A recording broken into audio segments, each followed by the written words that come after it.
नमस्कार बच्चों, आज एप्टीट्यूड एंड रीजनिंग का चैप्टर रैंकिंग करने जा रहे हैं। इस चैप्टर में हम किस चीज़ की बात करेंगे? कंपैरिजन की बात करेंगे कुछ पर्सन्स की, ठीक है। और कंपैरिजन किस से रिलेटेड होगा? वेट से हो सकता है, मार्क्स से रिलेटेड हो सकता है, या फिर कोई पोजीशन से रिलेटेड हो सकता है, ठीक है। तो उनका कंपैरिजन करेंगे। कैसे? एक क्वेश्चन देखते हैं। जैसे A scored more than B, C scored as much as D, E scored less than F and B scored more than C, F scored less than D, ठीक है। अब इतना सारा कॉम्प्लिकेटेड डाटा हमें दे दिया गया है।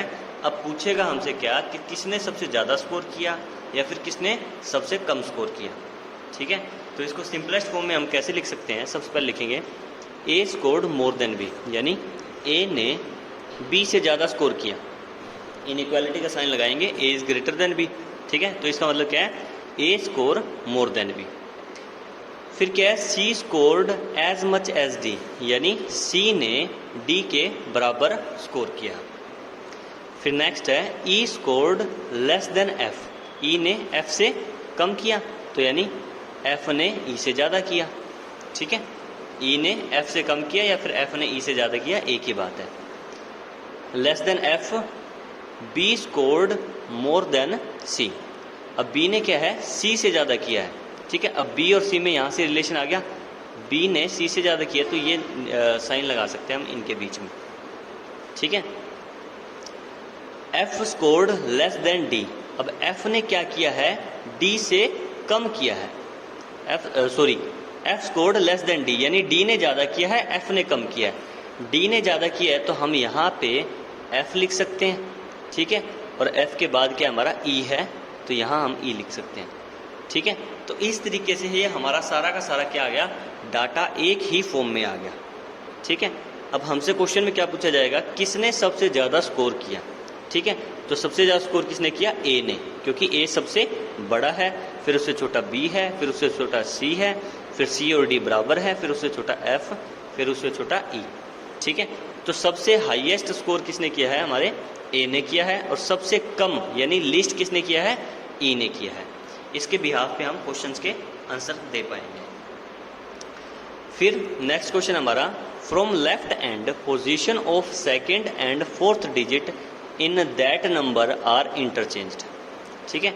Now position of third and fourth are interchanged, find the number at a third position, ठीक है।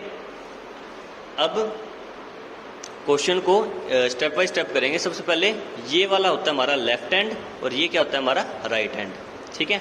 From left hand position of second and fourth digit is in number are interchanged, ठीक है। हमारा second digit है हमारा 4 and fourth digit क्या हमारा left hand से 8, यानी 4 और 8 को इंटरचेंज कर दिया गया। तो हमारा नंबर क्या बन जाएगा? 2, 4 की जगह 8, 6, 8 की जगह 4, 9, 0, 3, 5 एज इट इज, ठीक है।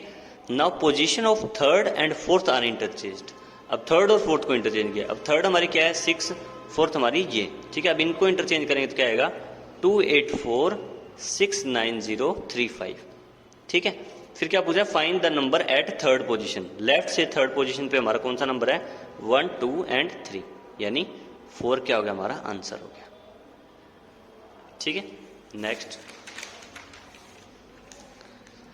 Find the number on the right of the fifth digit from the left corner. अब जो फिफ्थ डिजिट है लेफ्ट कॉर्नर पे, लेफ्ट कॉर्नर से फिफ्थ डिजिट है, उसके राइट में कौन सा डिजिट है ये बताना है हमें, ठीक है। वैसे तो हम डायरेक्ट भी कर सकते हैं इस क्वेश्चन को, राइट प्लस लेफ्ट प्लस होता है, लेफ्ट प्लस राइट प्लस होता है, लेफ्ट प्लस लेफ्ट माइनस होता है, राइट प्लस राइट माइनस होता है। लेकिन उसके लिए सबसे पहले हम क्या देखेंगे? कॉन्सेप्ट देखेंगे। कॉन्सेप्ट कैसे? Fifth digit from the left corner, 1, 2, 3, मैंने बताया लेफ्ट कॉर्नर ये वाला होता है, राइट ये वाला होता है। तो 1, 2, 3, 4, 5, फिफ्थ डिजिट ये हो गया हमारा। अब इसके राइट में कौन है? हमारे 9, ठीक है। तो हमारा आंसर क्या आ गया? 9, ठीक है। या फिर फिफ्थ डिजिट के लेफ्ट में पूछता है तो हम एक माइनस कर देते, अब हमने क्या किया? एक प्लस किया। फिर नेक्स्ट क्वेश्चन है, Mike is taller than Smith, Mike is taller than Smith, यानी इनइक्वालिटी यानी ग्रेटर देन का साइन लगा दूंगा। Mike is taller than Smith but shorter than Sandy, यानी स्मिथ से तो बड़ा है लेकिन सैंडी से छोटा है, ठीक है। तो ये साइन लगा के हम यहाँ लिख दिया सैंडी। अब Sandy is taller than Harry. अब सैंडी क्या है, हैरी से बड़ा है। Sandy is taller than Harry but shorter than Amy. Amy से लेकिन छोटा है। Whose height is the shortest among them. अब क्या पूछ रहा है, सबसे कम हाइट किसकी है। अब इस रिलेशन में हमारी क्या है, सबसे कम हाइट है स्मिथ की, और इस रिलेशन में क्या है, हैरी की। लेकिन स्मिथ और हैरी के बीच में हमारा कोई रिलेशन नहीं है, तो आंसर क्या आएगा हमारा, डाटा इनसफिशिएंट। ठीक है। लेकिन सबसे ज्यादा हाइट किसकी पूछी जाए तो हम कैसे बताएंगे, इसमें क्या हमारी सैंडी की है, लेकिन इसमें क्या है, सैंडी से बड़ा कौन है, एमी। ठीक है, और एमी से बड़ा कोई नहीं है, तो सबसे ज्यादा हाइट किसकी है, सबसे लंबी हाइट किसकी है, एमी की। इस तरीके से स्टेप बाय स्टेप हम रिलेशन एस्टेब्लिश करके पर्सन्स के बीच में या फिर कोई भी डाटा के बीच में कंपैरिजन कर सकते हैं और रैंकिंग कर सकते हैं। आज के लिए बस इतना ही, बाकी करेंगे नेक्स्ट लेक्चर में। धन्यवाद।